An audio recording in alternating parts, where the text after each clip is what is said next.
Good morning. We're back for our next departmental budget discussion. I'm joined this morning by Emily Pacini, who's the Chief of Staff here in the Mayor's Office, and Talia Lomax O'Neill, the city's Finance Director. Before we jump into this coming year's budget, just want to circle back to last year for a moment and say last year's budget was unusual, unprecedented in a couple of ways, and we had to tighten our belts and live within our means over the last year. We did that, I think, as a government pretty well, and we've had some revenue increases in this current upcoming budget year, and as a result, we're in a position to do the cost of living adjustment and the step increases and open range increases that our employees deserve. And I think, I hope they understand that that is a sign of our appreciation of their hard work over the last year. And our next budget discussion is with the Metro Codes Department. Director Bill Herbert is here with us. If Bill, if you would introduce yourself and your colleagues who are with you, and we'll be glad to hear about all the hard work y'all have done over the last year and what you're seeing coming in the upcoming year. And if you'll leave a little bit of time, we'll probably have some questions for you at the end. Thank you very much, Mayor. Really appreciate it. Great to be here this morning. Thank you. This morning I've got with me, to my right is Deputy Director Wade Hill. To my left, I've got Assistant Director Roy Jones. In the audience, I've got the Zoning Administrator, John Michael, as well as the Assistant Director over Property Standards, Mr. Bill Penn. On behalf of our 110 employees at the Codes Department, Mayor, we'd like to thank you for the cost of living adjustment. We really appreciate that. I would like to give you an overview of how we performed in 2018 and to let you know at this point that we are on target for our savings track, so we feel really good about that. The Codes Department's been really busy in the last year. Everybody has seen the construction that's taking place. Our department is broken down into several different divisions. We have the building division, and we have the zoning division, the property standards division, and a permit issuance division, and others. And by way of just numbers in the way that that 2018 has transpired for us, our building division, who conducts all of the building inspections, the plumbing inspections, the gas mechanical inspections, and the electrical inspections, we have 10 building inspectors, and they performed over 31,000 building inspections during 2018. We have 9 electrical inspectors and 1 chief, and they performed over 36,000 electrical inspections.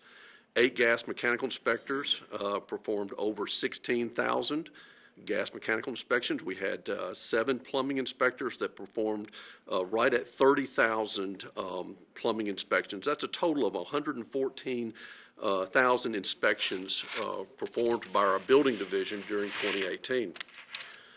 Our zoning division, they're the division that creates all building permit applications and reviews all site plans. 6 zoning examiners reviewed almost 14,000 site plans during 2018. And we have 1 zoning examiner who is dedicated to the short-term rental. In 2018, he issued just over 2,100 short-term rental permits, and that's for a total of over 77 short-term rental permits since we've been administering the program. We also have 3 people that are dedicated to the Board of Zoning Appeals. We handled 740 appeals during 2018. That's a 40% increase over 2017. It also represents a 70% increase over 2016. Our Property Standards Division, they enforce the Property Standards Code and the Zoning Code. We had 22 inspectors and 3 chiefs that handled over 21,000 requests for services during 2018. We also, the Property Standards Division, filed 2,800 warrants in environmental court to seek enforcement during 2018. Property Standards Division also is in charge of the enforcement of the short-term rental program. And we have 2 full-time employees, and they handled over 600 short-term rental cases during 2018, and they wrote over 300 warrants into environmental court. We also handled over 1,500 hotline complaints for the short-term rental during 2018. The Property Standards Division handled more than 21,000 hub requests during 2018. They removed almost 15,000 illegal signs from the right-of-way during 2018. They tagged over 280 abandoned vehicles in Davidson County. We have an alarm registration division that issued 47,500 alarm permits in 2018. Our plan review division approved over 3,600 building plan reviews. And our permit issuance division, with 5 persons, issued over almost 14,000 building permits, over 20,000 electrical permits, almost 10,000 plumbing permits, and over 10,000 gas mechanical permits, for a total of over 54,000 permits being issued in 2018. That results in a $3.599 billion value in construction value for Davidson County and Nashville in 2018. Our estimated revenues for this current year are right at $23 million, and that represents a 1% increase over that which we projected. Our estimated expenditures for this current year are $9.8 million, and that represents an 8% savings over what we projected for this year. Our estimated return to the general fund this year is $13.2 million. So we're covering all of our overhead, all of our expenses, and we're going to return estimated $13.2 million to the general fund.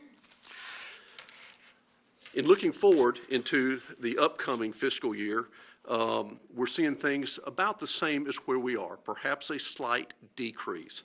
We're projecting revenues in terms of $22,750,000. If the short-term rental fee increase goes into effect, and that would raise the fee from $50 to something around $300, we estimate that that would add an additional $1,110,000 to our revenues, which would bounce us up to about $23,700,000 in terms of revenue for the upcoming fiscal year. We're seeking 2 budget modifications. The first modification is a request to transfer a water services employee from water services over to codes. And this is, his name is Leoncio Dominguez, and Leoncio is bilingual. And Leoncio understands the permitting process. He understands our CityWorks computer system well. And he has been instrumental over the last year in assisting people who are coming into the Development Services Center who need translation from Spanish. Leoncio, like I said, is bilingual. He understands our processes, our systems, and thanks to Scott Potter and the Water Services for essentially lending Leoncio to us over the last year, we would like to make him a permanent asset to the Development Services Center. The expense impact is projected to be $101,400. Our second budget modification request is to add 3 property standards inspectors for the purpose of short-term rental enforcement. Currently, as of today, we are aware of over 1,200 properties in the county that are operating short-term rentals illegally, and that's either without a permit or not paying taxes or both. Also, our 2 full-time property standards inspectors who are enforcing the short-term rentals handled over 2,400 calls on the 24/7 hotline to register complaints regarding short-term rentals.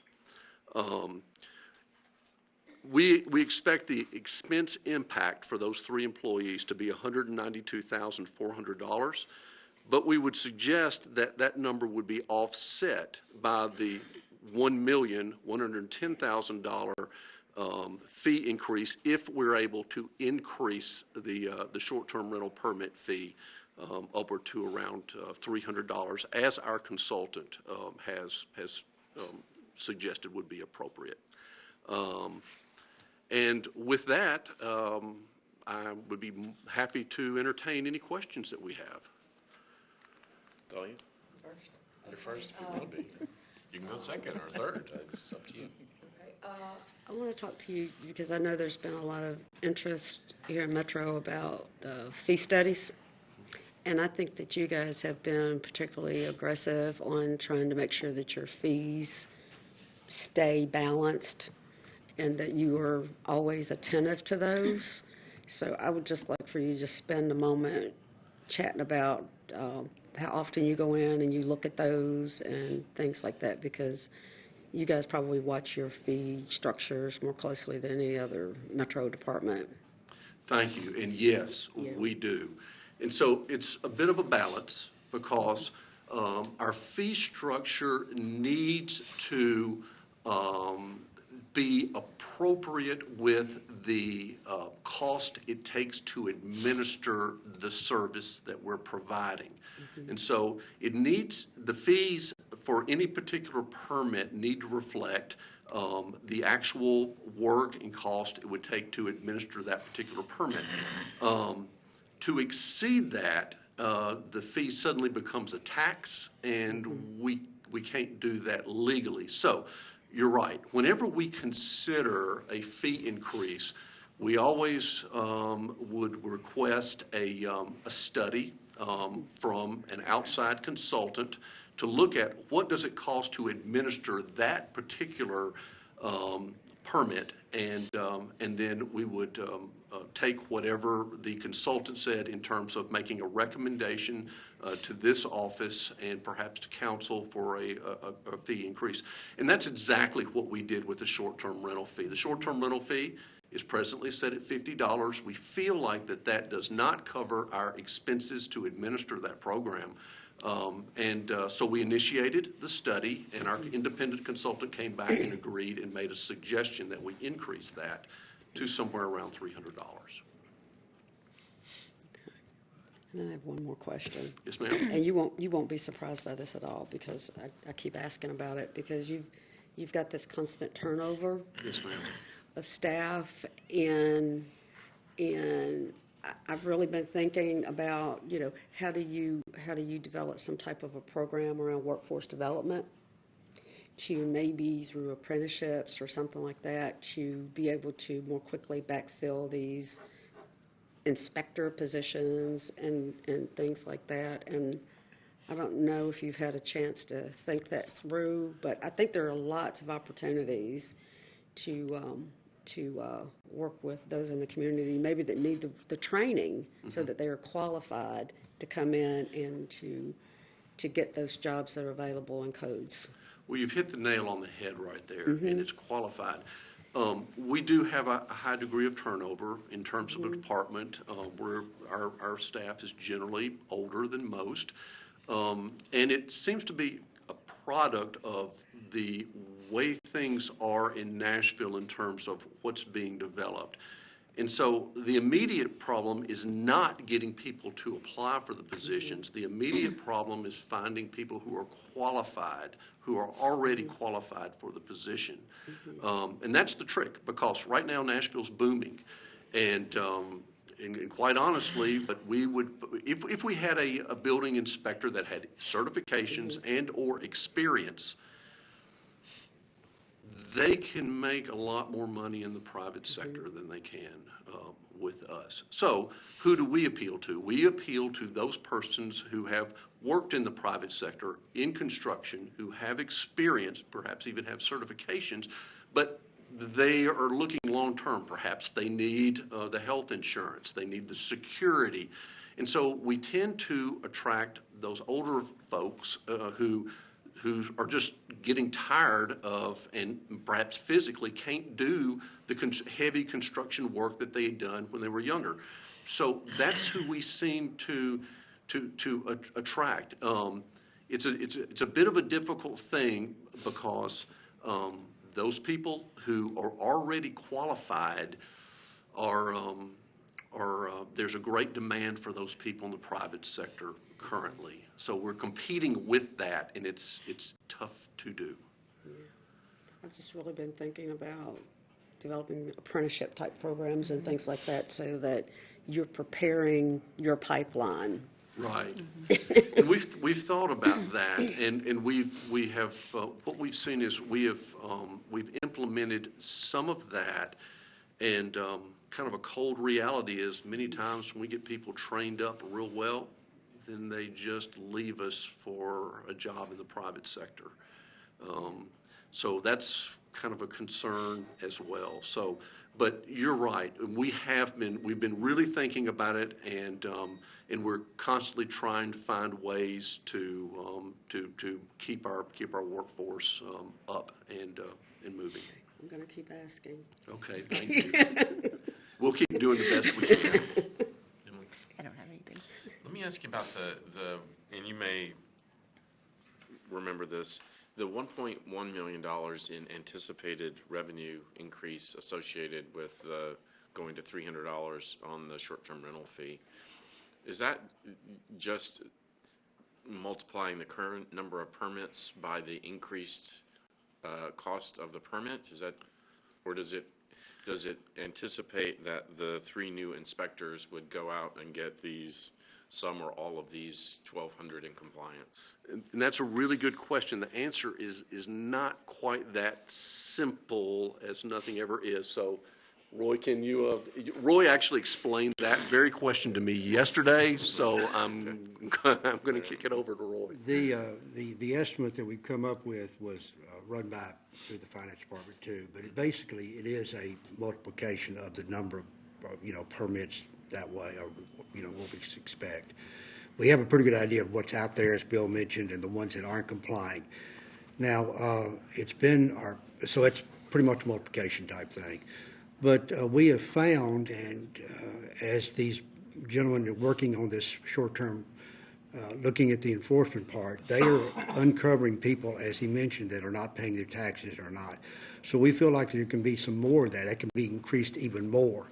And we have passed that information on to it's the host compliance program, I believe, and they are tracking that down. And my understanding is that they have been able to collect more revenue that goes, to whatever the general fund. Right. I guess I'm just thinking that if it's $192,400 for the 3 new inspectors, and they might collect that much from the 1,200 that are not complying, Yes. that we're not even including in Yes. the 1.1 million.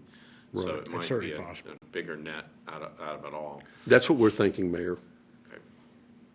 All right. Plus, there is a quality of life issue associated with these unlicensed ones as well that we got to be conscious about, and so it certainly sounds like the right direction to me. Great, thank you very much. And I think that's it. So thank you all very much for coming in. Appreciate it. I guess, Mr. Herbert, this is your first year as the actual codes director. Were you acting last year at this time? No, sir. You were. So well done. And I know the zoning administrator, this is his first year as well. So John Michael, congratulations as well. Thank you. Thank you, Mayor. Thank you all. Thank you.